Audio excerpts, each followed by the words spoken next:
All right, welcome to our February check-in. Hope everyone is doing well. Today's topic is a comprehensive approach to special ed referrals for multilingual learners. We're going to have a guest facilitator. Rhonda Hittenberger Ortiz is going to be speaking with us in a little bit. So thank you for joining us. As always, our community agreements, and to go along with our topic today, I put a new quote. It says, "We need to give every individual the opportunity to reach their full potential, regardless of their background or circumstances." That comes from Cory Booker. Um, as always, our Missouri commitments to English learner success are the forefront of what we are doing. And that goes along with our talking about our students with special needs. So today's agenda, we've done our welcome. We'll have a few WIDA updates, talk about some PD opportunities, and then I'm going to turn it over to Rhonda. She's going to talk about second language acquisition, culture and cognition, interpreting data with multiple lenses, the pre-referrals team, and assessment and screening. The link to the note taker is in the chat. I'll send that off again. There you go. So please log on that you are in attendance so we have that for our records. All right, from WIDA, a few updates. They are collecting feedback to better understand your assessment needs in between the access test and screener. So they've asked that you would complete a 15-minute survey by March 13th, and the link is there in the note taker.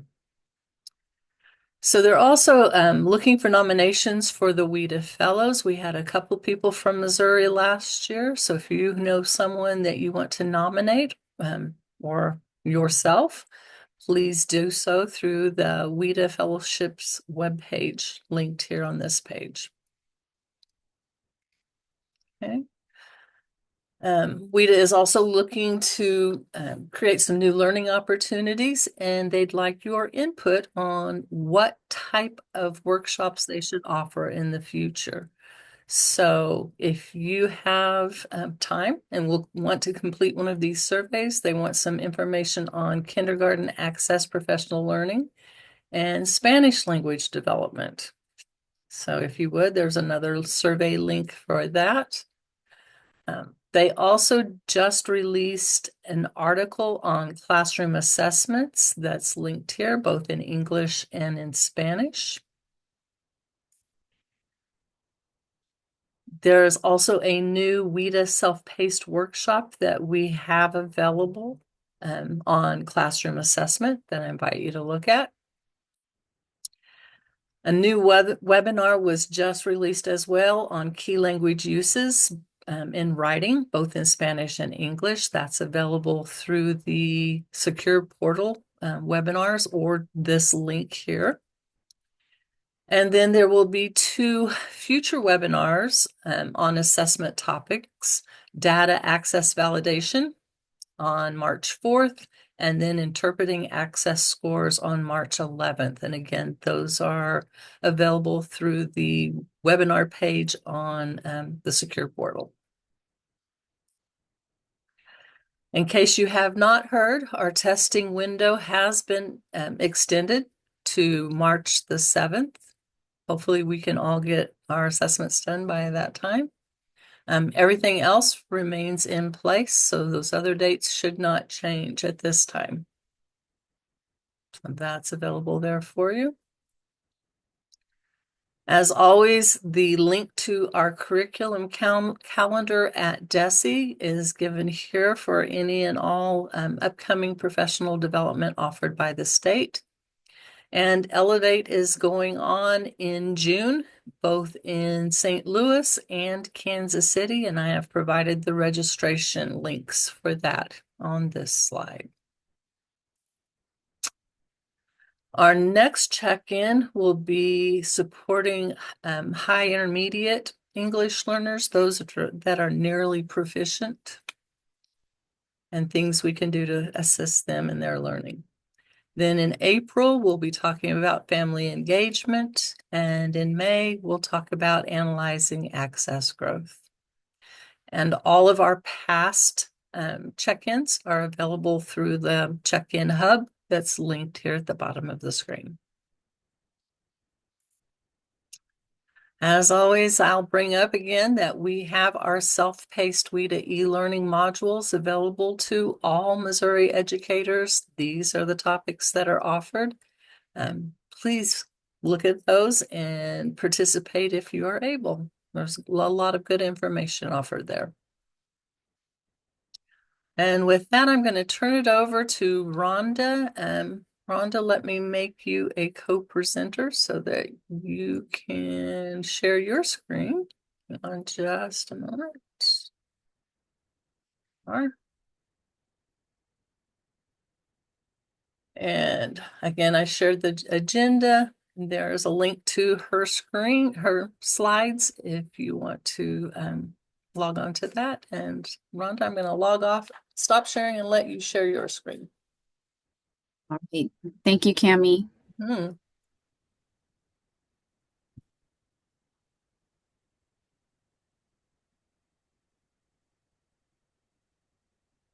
All right. Hi, everybody. Thank you for being here.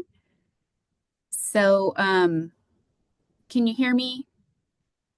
Yes. Okay, great.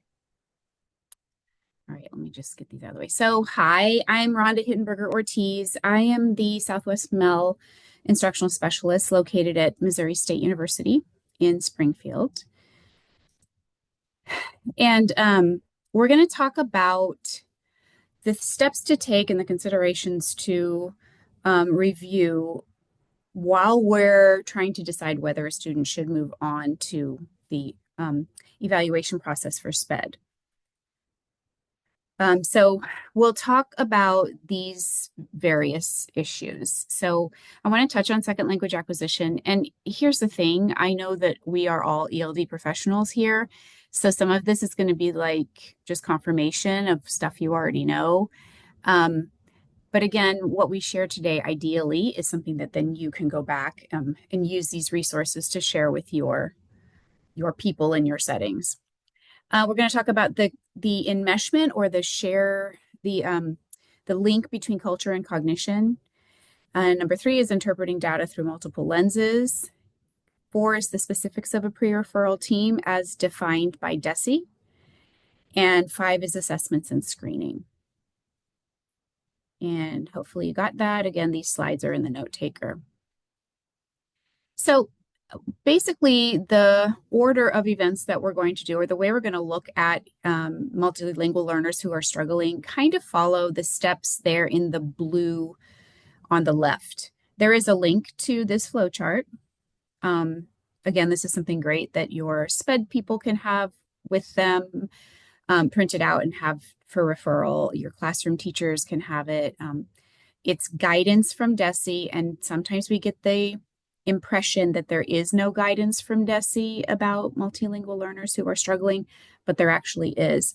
So we're going to look at multilingual learners starting from this first question at the top, is the student having difficulty? And then kind of where do we go from there? So we're going to look at, the first thing we want to consider is health issues. We want to look at linguistic and cultural differences and how that may impact how they are learning and how a teacher's teaching maybe. We want to look at does the student have access to effective instruction? So are scaffolds and appropriate strategies being used in the classroom? And then we're going to, considering all of those other things, does the student have a disability? And if so, how do we proceed from there? Okay, so our L1 is our home language. Our L2 is our learning, the language we're learning. So what are some similarities and differences between learning our L1 or acquiring our L1 and acquiring our L2? So the images that I have on here pretty much sum it up. The similarities are that our brains use the same places, or the same places in the brain are activated when we are acquiring any language whatsoever. So we do have kind of language areas of the brain that are activated when we are acquiring a language. That's a similarity. As we're learning our home language, our mother tongue, our first language, there are stages, right? We don't expect a baby to come out at 2 years old speaking in paragraphs. We know that there's absorbing the language, there's sounds, then there's words, then there's sentences, etc. Same goes for the L2. So as we're learning a second language, there are definitely stages which start with silence and absorption. So those are the ways that the L1 and the L2 acquisition are similar. They have stages and they occur in the same parts of the brain. Some obvious differences are the affective filter that occurs learning these two languages. Typically, we're not rushing a baby to speak in paragraphs before they're ready. We realize it's gradual, and so we take time. Whereas with the second language, there's a sense of urgency a lot of times. Get it in them. Why aren't they talking faster? Why aren't they progressing faster? So there's that sense of urgency, which leads to a lot of stress, high affective filter. And then there's also just the idea that we cherish and love and reward any kind of output with your L1. But with the L2, when mistakes are made, typically there's embarrassment, and sometimes, in a school setting, there may be a mocking or things like that. So the way that the output is received is very different between the L1 and the L2. So here is a graphic, which is very old school, but I really like how comprehensive it is about the stages of language acquisition. And it is based on Judy Haynes' work, and she's a real guru with English learners. So our students go through a silent period, which can last from a few days to several months, where they really are absorbing sounds, trying to make connections to their own language in their brains, where vocabulary is very limited in L2, which is English. Students primarily are listening and trying to absorb. The second stage is early production, and that can last up to 6 months. Students speak in 1 or 2 word responses, so they're starting to understand more than they're outputting at that point, but it's starting, about 1,000-word vocabulary. Speech emergence is the next stage where students are catching on and can speak in phrases. Can I go to the? So our sentence frames at that stage will really be helpful. They've got about 3,000-word vocabulary, can last about a year. Intermediate fluency, students are able to form full sentences and engage in conversations, but have obvious grammar errors, so up to 6,000 words. And then advanced fluency would be where students are about ready to exit an EL program, so they're really showing proficiency, and in the classroom they are not necessarily needing the same scaffolds and strategies that they have had before. They're starting to feel comfortable with English. So I wanted to just tell about a study that was done by Thomas and Collier of 700,000 English learners for over a 14-year period from 1982 to 1996. And they wanted to know, what is the key factor for the success of an English learner to learn English? What is that thing? So they considered socioeconomic status, they considered home language, they considered country of origin, they considered what kind of English language program was in place in the school. And what superseded all of those differences, which if we were in person, I would just ask you to answer because I know a lot of you probably know, it is their finding was the most significant variable in how long it takes to learn English was the amount of formal schooling that a student had received in their home language. That was the number one factor. So our students who are coming to us, having been in school in their home language and having that literacy, are going to take typically 5 to 7 years to show English proficiency. And that means that they can take a standardized test and score at a 50 percentile. That's called English proficient. So for our students who have had interrupted education, They take typically between 7 and 10 years to master English. And for those who are not literate in their home language, it can take 7 to 10 years and longer. So um, we know that there are stages to second language acquisition, but having that piece of formal education coming into a second language makes such a difference because the power of transferring literacy from your home language to your second language can't be overestimated. So then I wanted to just compare what we know about the stages of language acquisition to our WIDA scores, and they are very comparable. They correlate.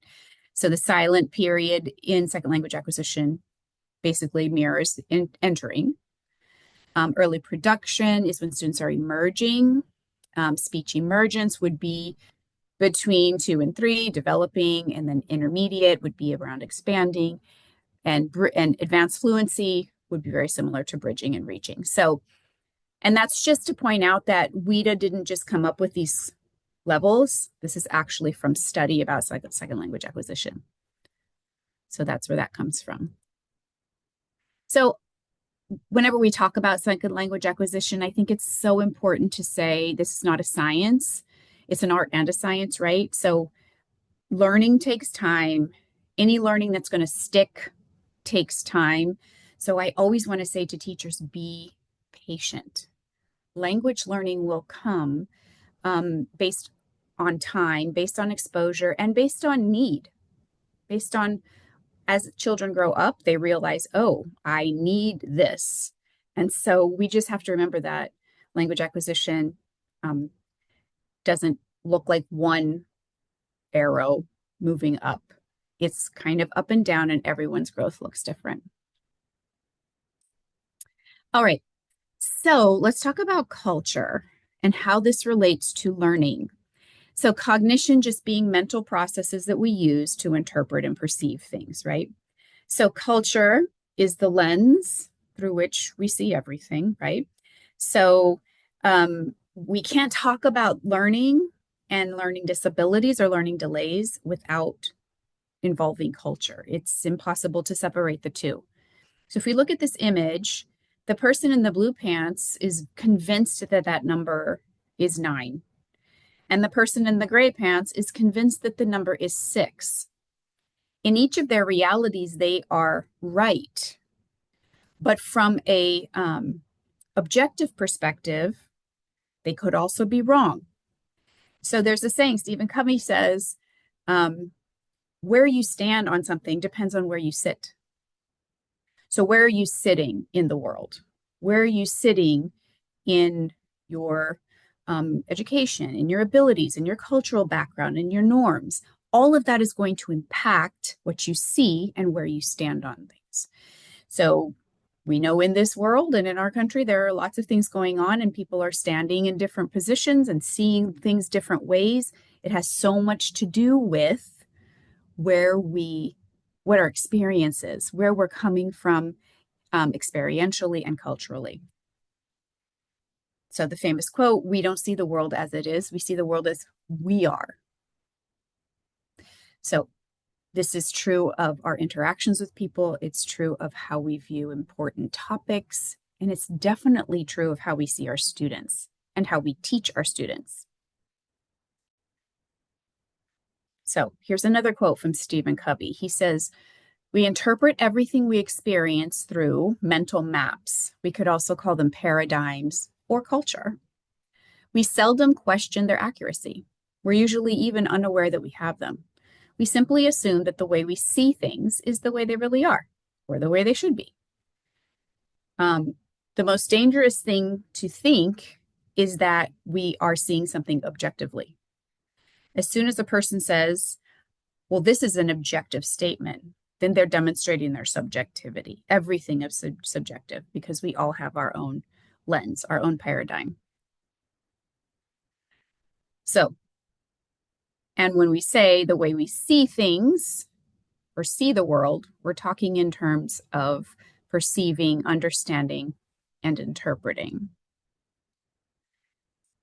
So this is relevant to us as teachers because the way we see the world, the way we think things should be, is going to impact our teaching, right? So you can walk into 5 different classrooms teaching the same topic, and they're going to be approached differently based on the culture or the paradigm or the mental map that that teacher holds about the students, about the subject, and about the classroom. You can also talk to 5 different students in those 5 different classrooms, all learning the same topic, and they each have a different perspective or paradigm of what is being taught. So the way we learn is impacted by our culture, and the way we teach is impacted by our culture. Therefore, the way that we gather data about students will be impacted by our data, by our paradigm. Okay, we're just going to do a little, real quick. So when we're talking about cognition, when we're talking about trying to identify learning disabilities or learning delays or cultural differences, then we have to remember that culture and cognition cannot be separated. We operate in culture, which is the behaviors, values, and ideas shared by a particular group of people. It's the concept, it's the huge umbrella, it's the big bubble, it's the space that we operate in. It's the concept of everything in our environment. That always plays a part in our cognition, which is our mental processes by which we perceive, attend, think, remember, and interpret our environment. So data is important, but we have to look through the lens of culture, especially with our students who are from very different cultures from ours. Okay, so we're going to talk about real quick a cultural impact on a new environment. Okay, so you may be familiar with Elf. Elf comes from the North Pole, and his culture says everyone is friendly. I can trust everyone. People who wear red suits are Santa Claus. I can eat candy off of the ground. So when he comes to New York City, his cultural norms, this paradigm or this mental map, cause him to interpret what he sees and what he perceives in a way that reflects his own culture. So we're going to watch for some ways that his culture impacted his interpretation of his environment.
All right. I think I just played it because I love the music. Makes me feel happy. Um, so to observe Buddy or Elf's behavior looks very bizarre and strange unless you look through the lens of this is normal for him, right? Based on the culture that he came from.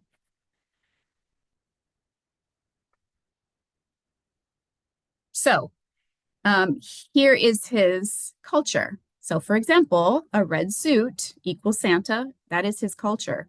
So, how that impacted his perception in New York City was that he saw a man in a red suit and he said, Santa.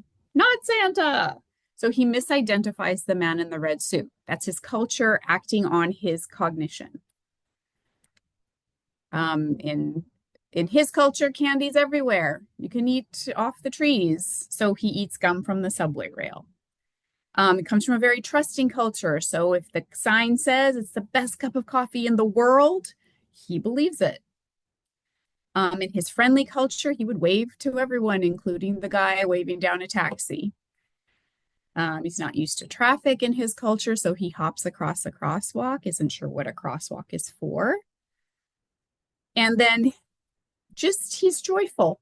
So he spins through the revolving door. It's not there for utility or for function, it's there for fun. So that's just kind of a fun or a silly example of how our culture impacts how we interpret things.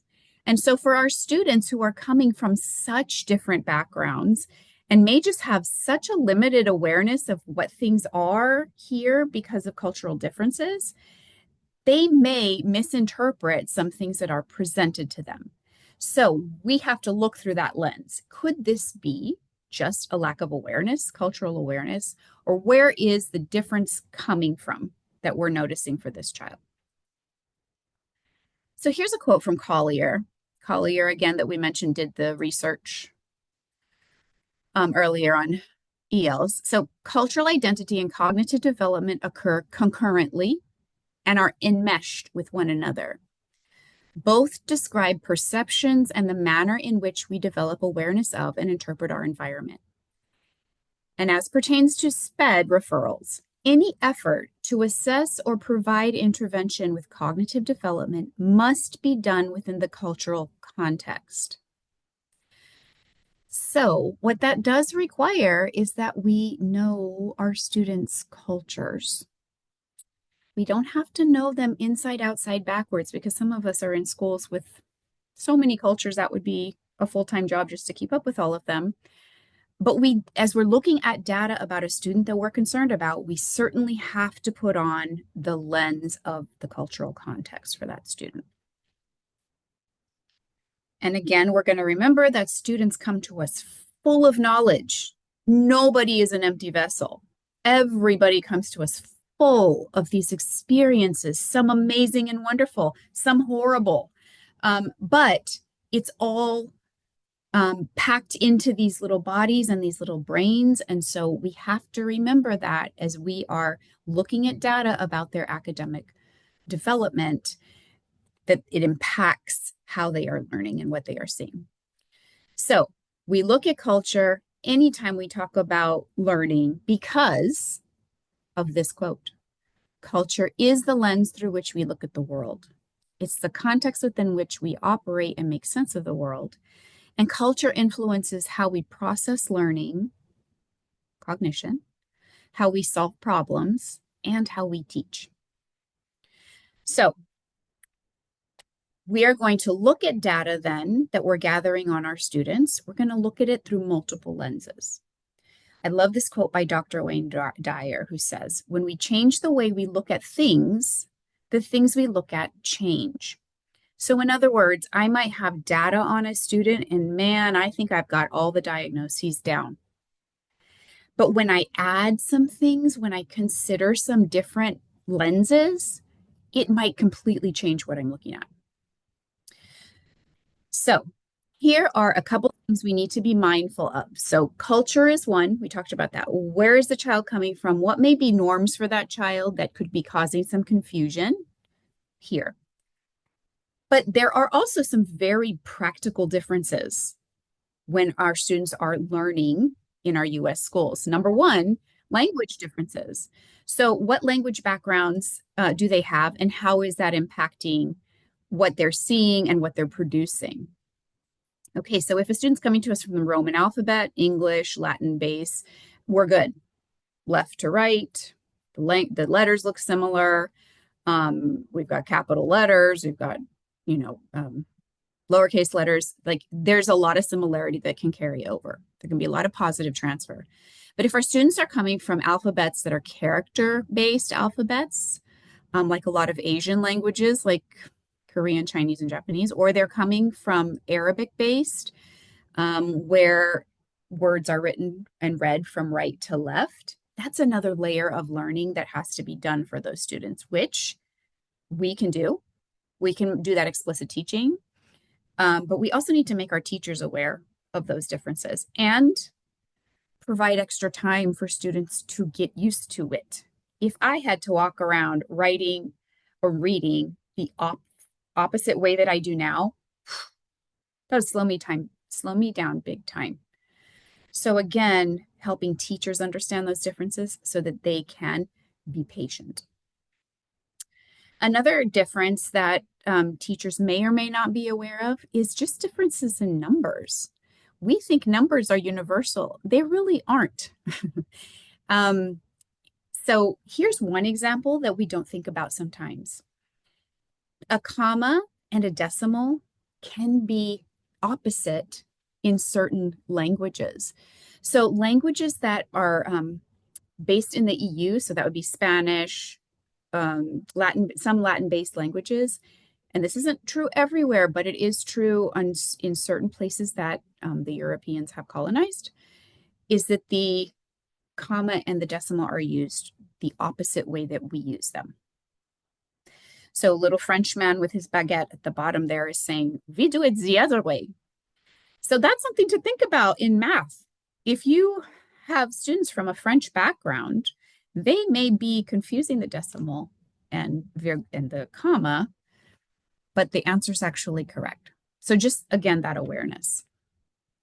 Differences in handwritten numbers. So as you can see there, it's focusing on Latin America, but I would say the same for French-based number writing. Look at the 9. The 9 looks like a G. Ones often have an extra little flag on it that can make it look like a 7. So just being aware of those numeric differences so teachers can say, oh, let me double check, is that a 7 or a 1?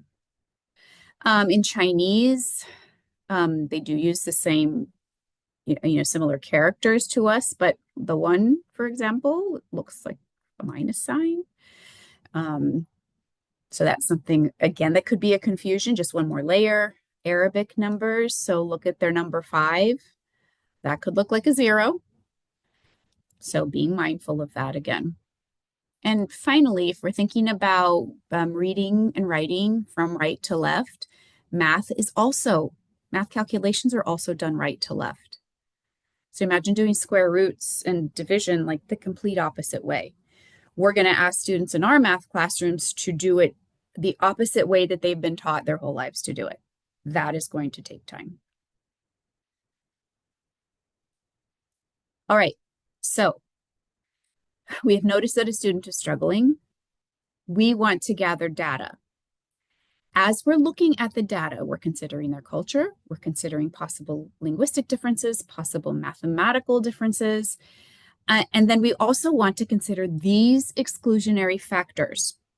The factors listed here may not be considered the primary source of any kind of performance deficit. Inappropriate instruction, so we want to think, are they getting appropriate instruction in the classroom?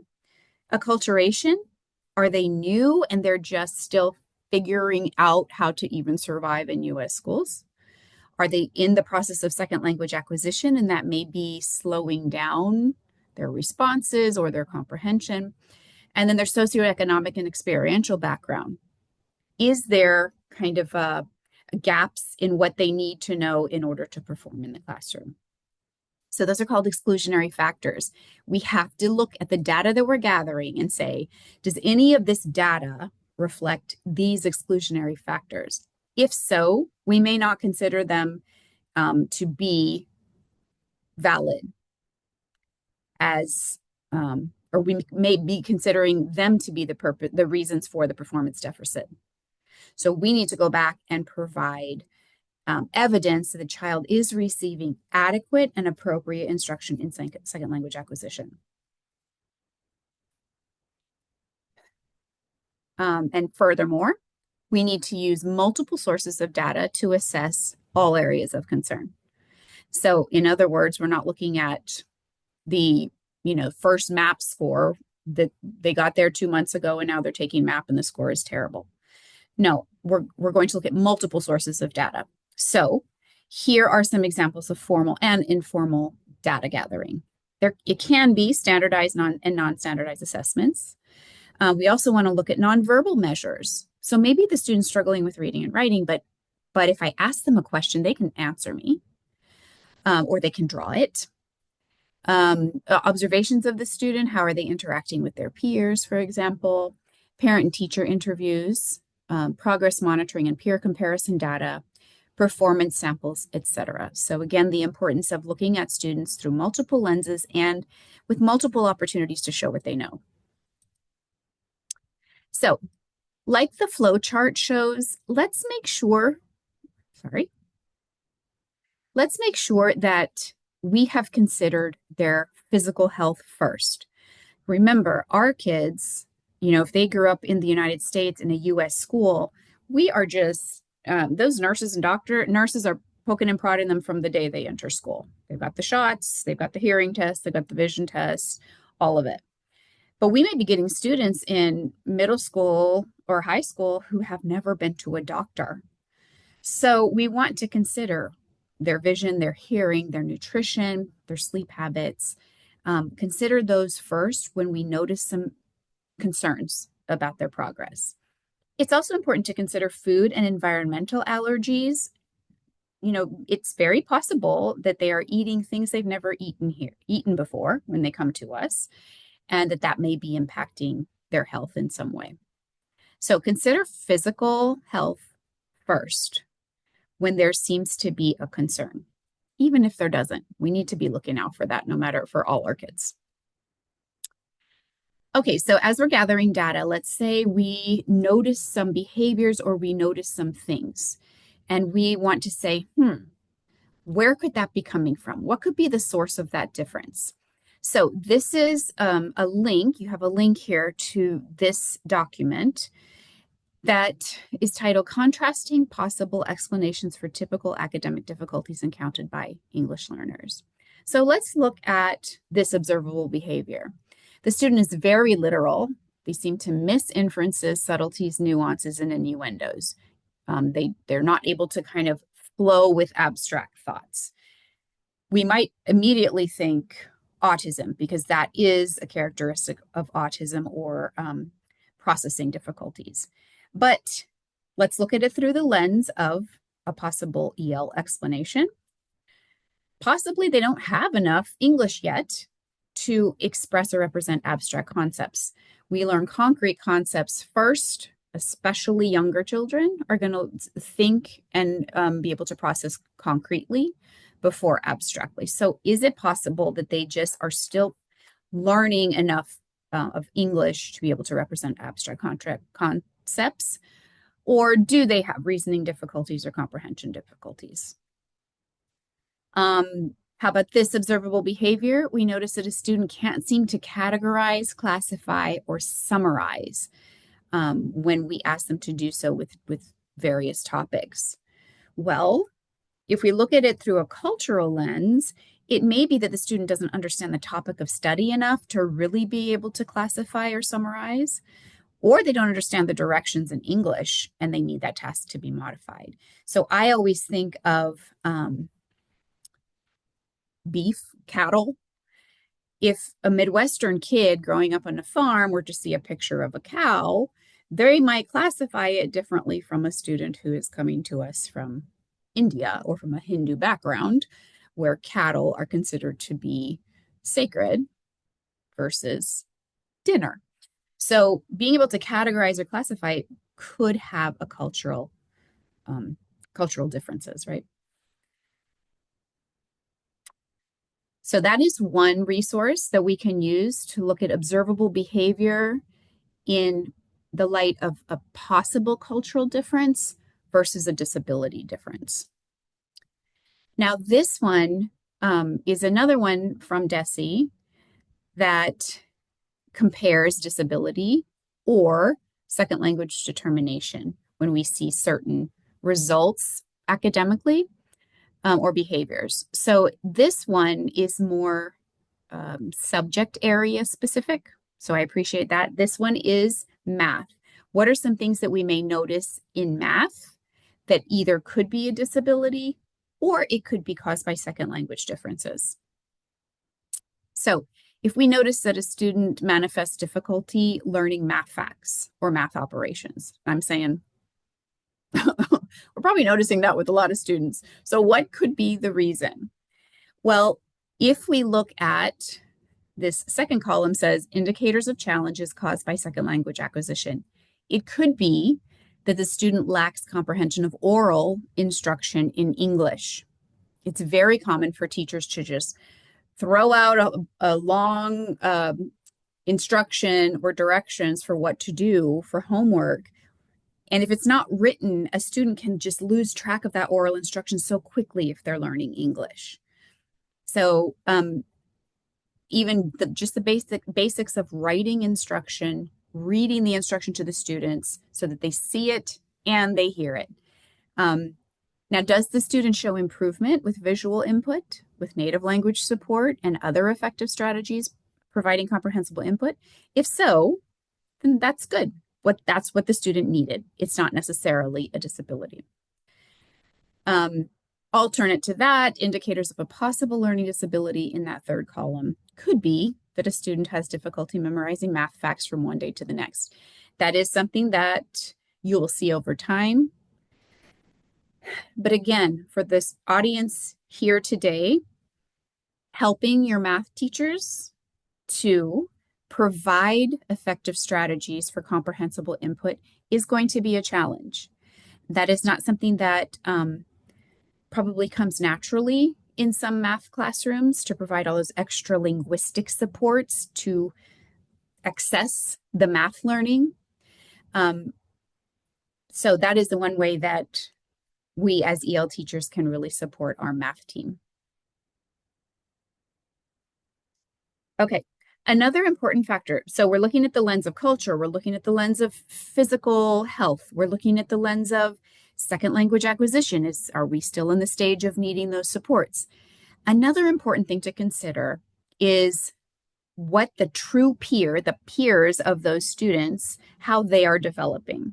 And when we say true peers, we mean students who are as similar in language background, in country of origin, in number of years in schooling, that are as close to each other as possible. So we're going to look in our buildings and say, who is as similar as possible to this student that we're concerned about? And how can I compare their growth and their academic performance with the student that we're considering? So as it says here, the key consideration in distinguishing between a difference and a disorder is whether the child's performance differs significantly from peers with similar experiences. Sometimes it's hard to find peers with similar experiences, depending on the size of your student population, of course, and where the student is from. So another resource or another source where you may gain more information about the child's development would be from the parents. If there are siblings in the home, is this child's development similar or different to the siblings in the home? Parents, if you're a parent, you're highly aware when your children are developing at a very different rate. So that's really good information to get from parents. How would you compare how Johnny learned to read or speak compared to, Luis or whatever? So asking those kinds of questions. All right. So here is a way of considering L1 or the home language challenges versus the L2 for us English challenges. That really to me is so foundational. And again, this is from Collier. He said, Thomas, it was Thomas. No, Collier was a woman, I think. Language disability can only be said to exist within the L1. If the language problem occurs within English, which is the L2, it's not a disability, it is a difference. If there is a true linguistic disability, it may be identified as an L1 problem or that it occurs within the L1. Okay? So if a student is switching letters, if a student is not connecting sounds and images, morphemes or phonemes, that is going to also occur in the home language. So, what I have there in the purple, it may be manifested within English and it may impact English, but identifying it as a disability depends upon identification within the L1 context. So, when I learned this or found this, it really kind of blew my mind that you're not going to find a learning disability isolated to English learning. If it is a true language disability or learning disability, it will be present in the L1 as well. So again, back to comparison of true peers and communication with parents, knowledge of the child's learning from the beginning. Has there been evidence of difficulty in other things or compared to siblings? That is key. All right. I hope you're taking notes. If not, we're going to just take 1 minute because writing helps to engage our brains from what we're taking in orally to what we're actually learning. So take a minute and write down any aha moments you have had so far or what has underscored your practice. We're going to take 1 minute.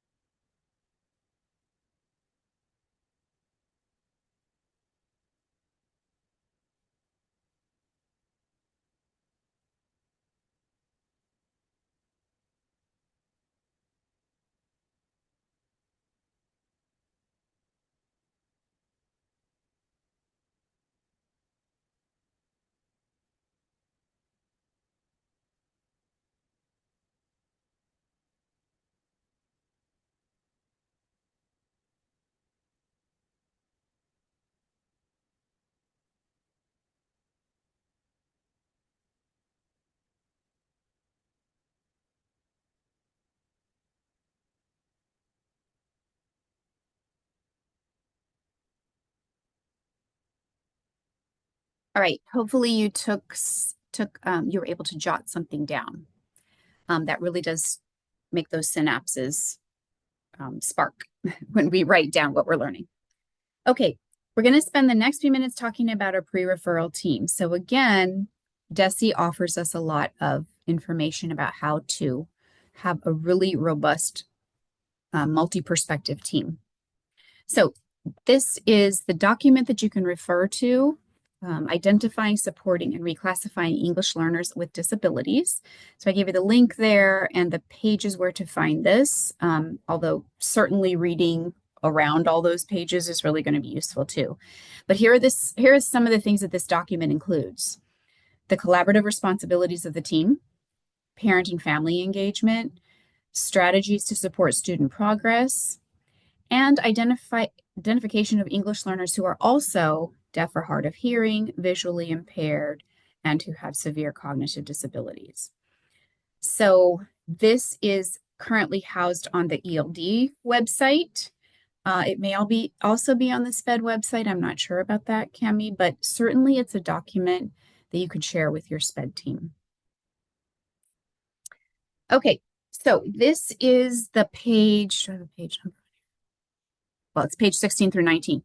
So here is the page that describes the collaborative responsibilities of the team. It's wordy, so what I did was I highlighted the words that I think need to be the focus of the collaborative responsibilities of the team. The idea is that this is multi-dimensional perspective of the student. It's cohesive and well-functioning. I like that that's added on there. It is comprised of ELD and SPED. And those two teams are involved from the initial point of concern through potential identification, the IEP process, and determination of appropriate services, including reclassification. So that says to me that ELD staff is part of the pre-referral team from the beginning to the end. Things are not happening in regards to an ELD student without ELD staff being aware. because that is some feedback that I have gotten, that sometimes decisions are made and the ELD staff doesn't even know that they are happening. So that is not DESE guidance. DESE guidance says everyone's involved from the beginning.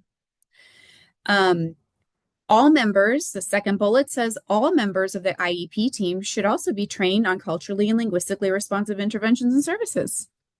Wow. Including the whole SPED department or this whole SPED team? That's amazing. And who's going to do that?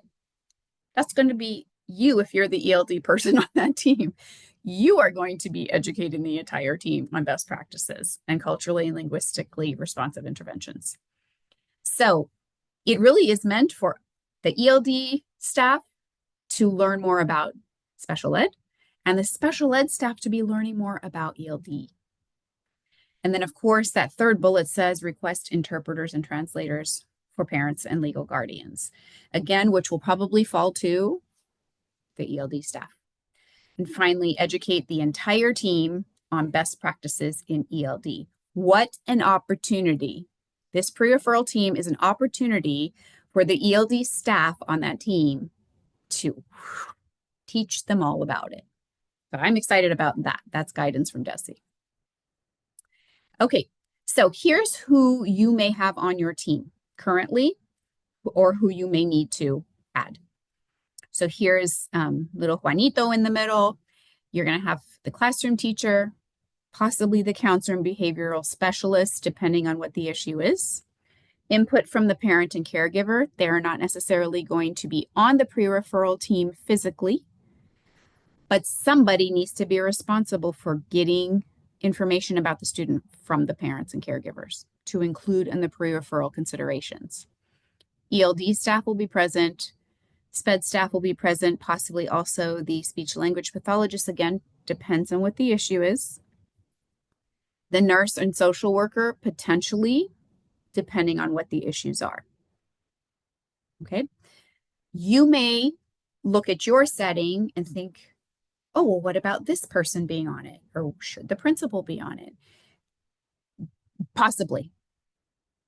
Possibly. They're having an administrator present who is responsible for special services, definitely. So you can consider that for your team. You may be thinking of other people in your setting who also need to be on that team. But the point of the multidisciplinary team is multiple perspectives on the student, because we want to consider all the possible reasons that this child could be struggling.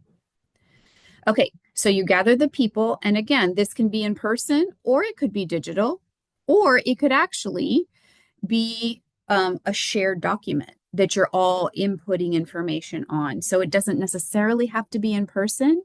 I think there should be some parts of it that are in person, but as you're gathering data, certainly a lot of this could be digital. So you are focusing on data, gathering data. Who collects what? How much time do we need to collect data? And let's create a protocol so that we're not just chit-chatting when we get together, so we know we're hitting all the points every time we're together. Again, having that shared document that we're all inputting things on, data on before the meeting saves some time. So you can actually have conversations when you are together. So we're going to look at language acquisition stages. What is typical English language development for this language and other like students? Again, what's a comparison of true peers? What is this child's proficiency level in their L1, in their first language, and how is that impacting how they're doing or the struggling that we're seeing? Who's gathering information from parents and caregivers? What are they saying about their home language development, their comparison to their siblings? Do the parents have any concerns about the child's academic development or behavior? Again, depending on what's going on. And then what is happening in the classroom? If the student seems to be struggling academically or behaviorally, what is happening in the classrooms that is scaffolding and supporting that child? What accommodations are in place? If we're looking at standardized tests, have those been normed on ELs? So what's actually happening to support that child? Remember, one of the exclusionary factors is, does the child have adequate support, appropriate support in the classroom? If not, that has to be rectified before considering that they have a language disability or a learning disability. All right, we're also going to consider parent and caregiver rights. Remember, again, I'm preaching to the choir here. We know communication with parents and caregivers must be in a language they can understand. Documents throughout the process must be translated, and parents must be invited to attend IEP meetings with an interpreter present as needed. If you do not have a person, you're going to want to look for language liaisons in your community.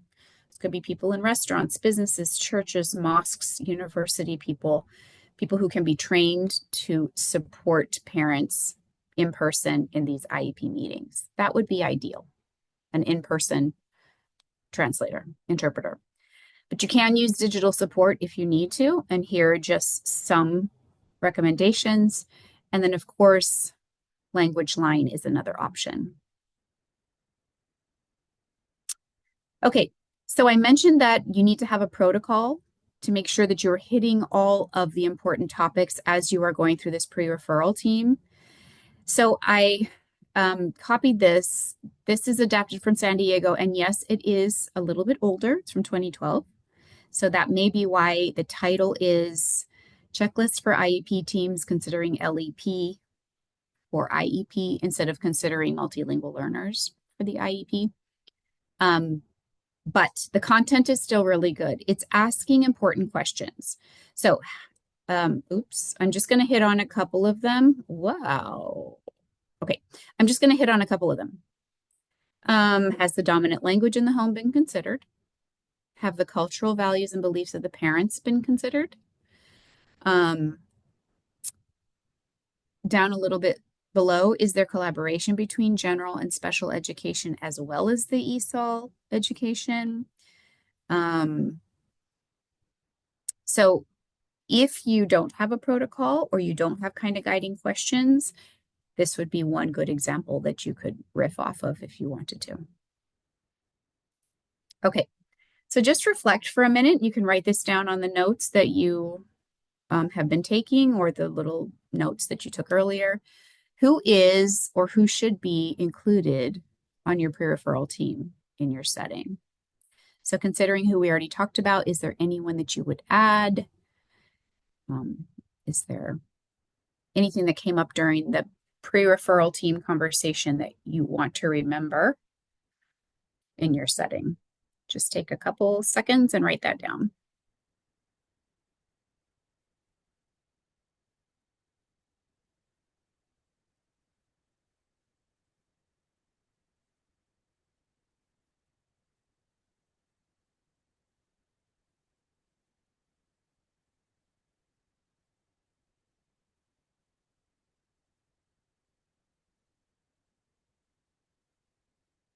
Okay, the last thing we're going to touch on is screening and assessments. And this gets a little wiggly because it is hard to find screenings for students in home languages or screenings that are not culturally biased in some way.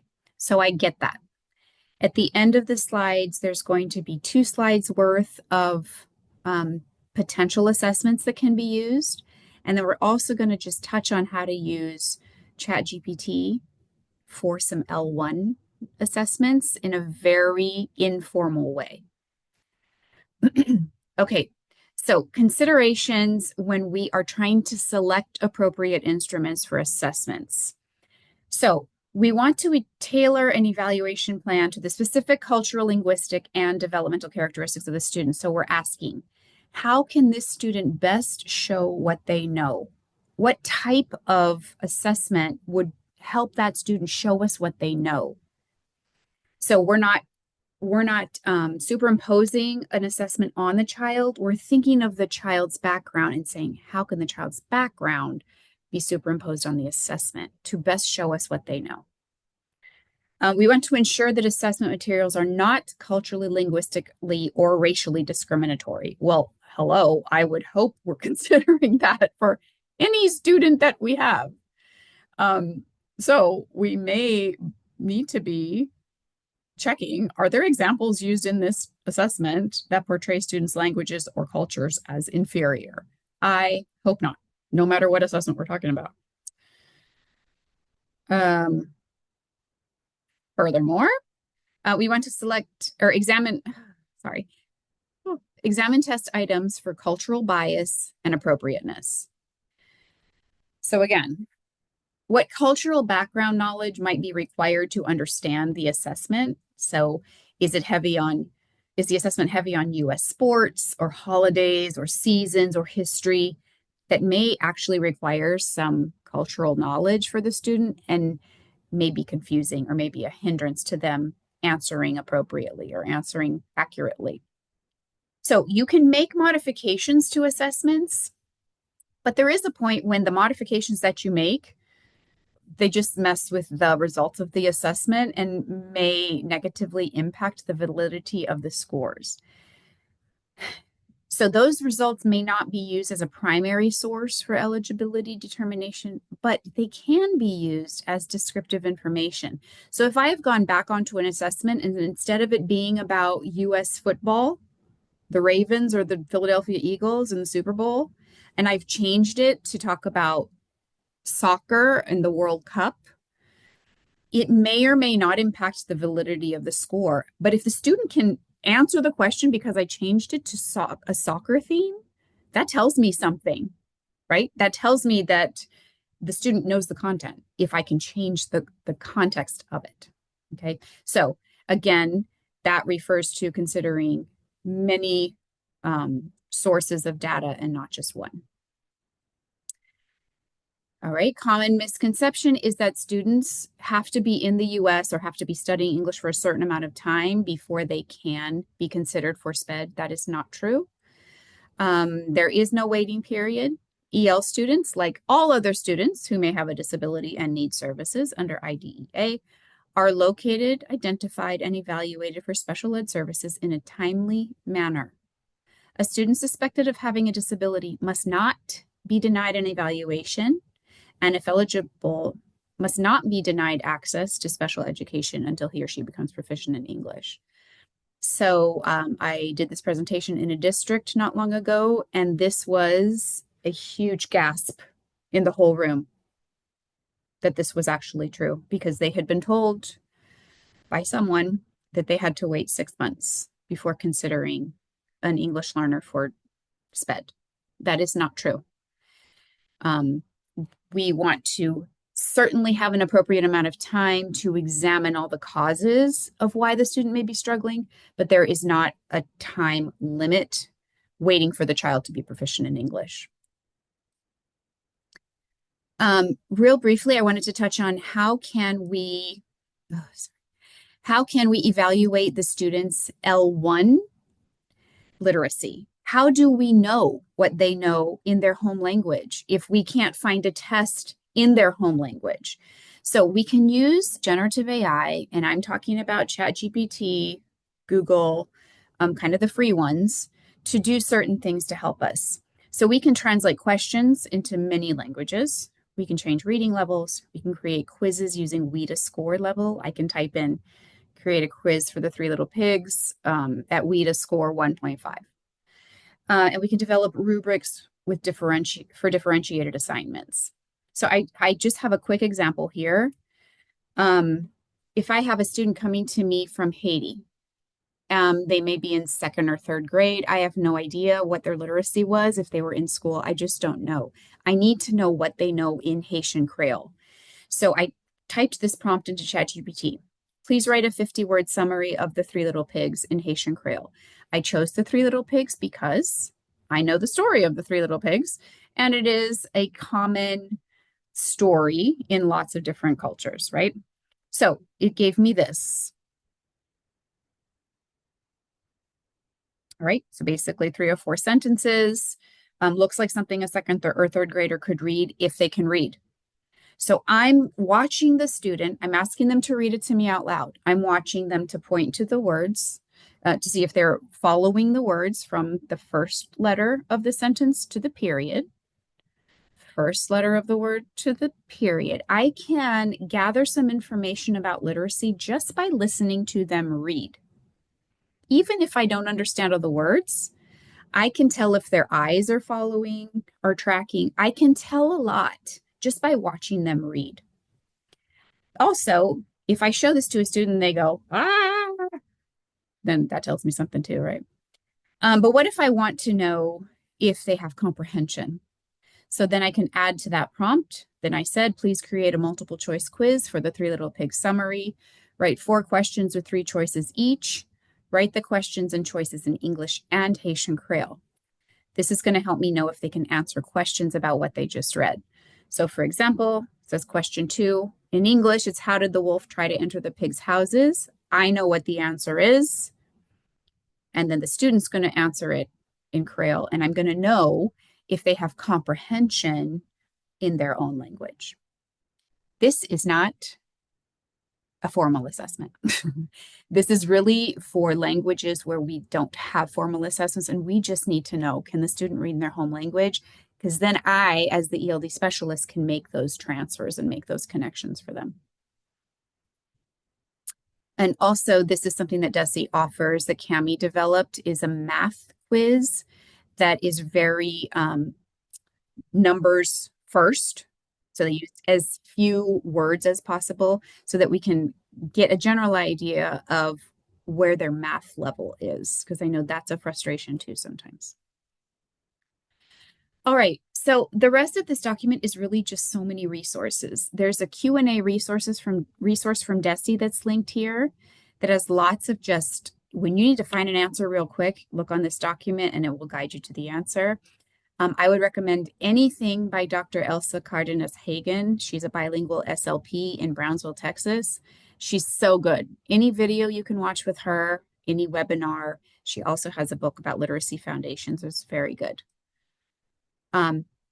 These 2 lists, pre-referral lists, are from Oregon and Minnesota, who have robust programs for English learners. And then these 2 slides are about potential bilingual assessment tools. And so that will give you somewhere to start if you're really trying to find cognitive assessment tools. Okay, and then lots and lots of resources. So if you have any questions, please feel free to reach out to me and of course, Cami, and of course, your instructional specialist, wherever you are. Thank you so much, everybody.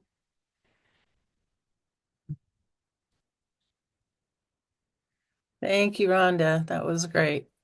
Let me share my screen again for us to close out. Now, just a second. It's not giving me the controls.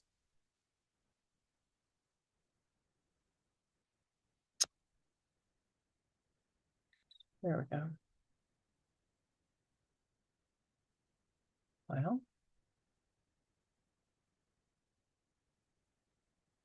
there we are. All right. So as Rhonda said, our mail specialists are there to help you. If you have any questions, please check with one of them. It doesn't have to be in your region. So if you have a question you think you want to pass by Rhonda, you can do so. And Rhonda, there was a question in the chat from Lynn. He wanted to know how that coincided with the making sure acculturation is not a limiting factor. And the context was, you said we don't have any time limit to wait, but you also said we need to make sure that they have been acculturated enough to know U.S. schooling. Yes. This is why gathering as much data as we can right off the bat makes such a big difference, right? And again, the multiple lenses on that child, because we know that there are some kids that come in and they're struggling. We know it right off the bat. We know they're struggling in their home language. The parents have indicated things, and some districts want to wait. And there are some kids that don't need to wait. I mean, it's based on the data we have on them, it's pretty clear. So of course, thinking about their acculturation level or their acculturation progress is super important. But we also don't want to delay an obvious need. So yeah. I had an 18-year-old that just enrolled. Parent is expressing concerns, and child stopped attending school after ninth grade because her home country doesn't educate kids with learning delays Yeah. after Mm-hmm. ninth grade. But I also know she's 18 years old, and probably we won't get enough data on her before we lose her. Yeah. Well, but exactly, why make her wait? We know there's an issue. Her parents know there's an issue. Yeah, that's tough. Mm. Thanks for that question, Lynn. Yeah, collect as much data as you can in the next week or two and go forward from there. Yeah. Any other questions before we call it a day?